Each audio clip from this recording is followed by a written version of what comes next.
Allez, c'est parti pour un nouveau numéro de C'est du solide sur Boursorama. Aujourd'hui, une question délibérément provocatrice. 2020 signera-t-elle la mort des CPI de commerce? Il va me dire non, j'en suis sûr. Bonjour Jean-Marc.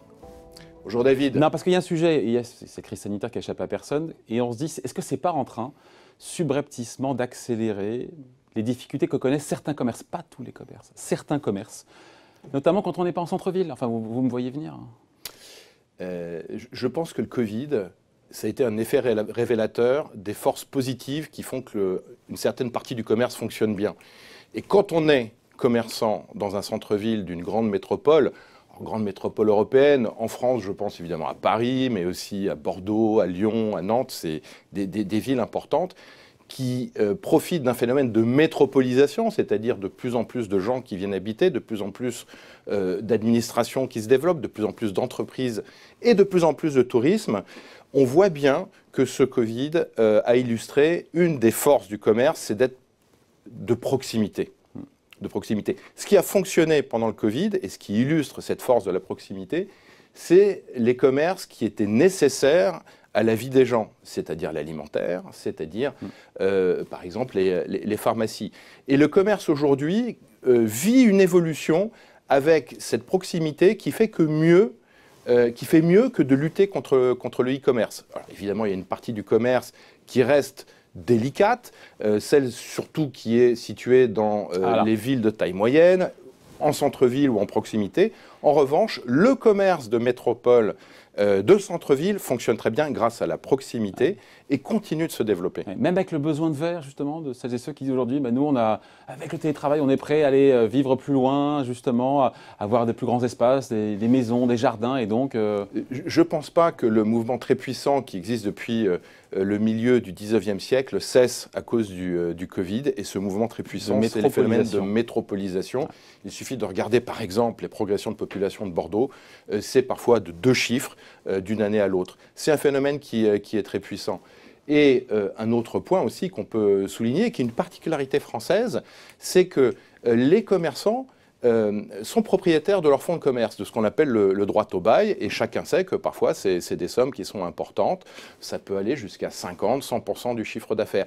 Et ce droit au bail, qui provient, je ne vais pas rentrer dans le détail, mais du fait que les commerçants ne peuvent pas se faire augmenter le loyer et ne peuvent pas être changés à la main du bailleur, fait que leur bail vaut quelque chose. Et ce droit au bail, dans chaque crise, c'est une sorte de force de rappel qui permet aux commerçants de passer les crises. Ouais. Mais au-delà des commerces de nécessité, on va dire de première nécessité, on peut dire que le commerce de centre-ville se porte bien, encore une fois, tout ce qu'on a eu besoin d'acheter.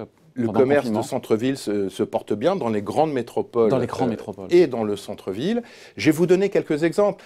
Par exemple, aujourd'hui, on a de moins en moins de voitures. Donc c'est très compliqué d'aller dans une grande enseigne suédoise pour acheter des étagères. C'est cette grande enseigne suédoise qui vient... Cette grande enseigne suédoise, je cherche. Oui, alors ça commence par I et ça termine par A, et ça a 4 lettres. Et donc c'est cette enseigne qui vient s'installer dans Paris. Ouais, c'est vrai ça. Autre exemple, les commerces alimentaires de proximité, les grandes enseignes que sont Carrefour, Casino, Auchan, se font une guerre de tranchées pour multiplier ces espaces commerciaux d'alimentaires de proximité. Les restaurants, il faut savoir que les restaurants, il y a eu ces 5 dernières années 700 nouveaux restaurants, troquets, bars qui ont été créés à Paris. Personne ne le sait. C'est aussi sans doute un besoin. Combien enfermés aussi, on peut dire, ces cas-là? C'est un chiffre net. Ah, chiffre net. C'est un chiffre net. Il m'a eu.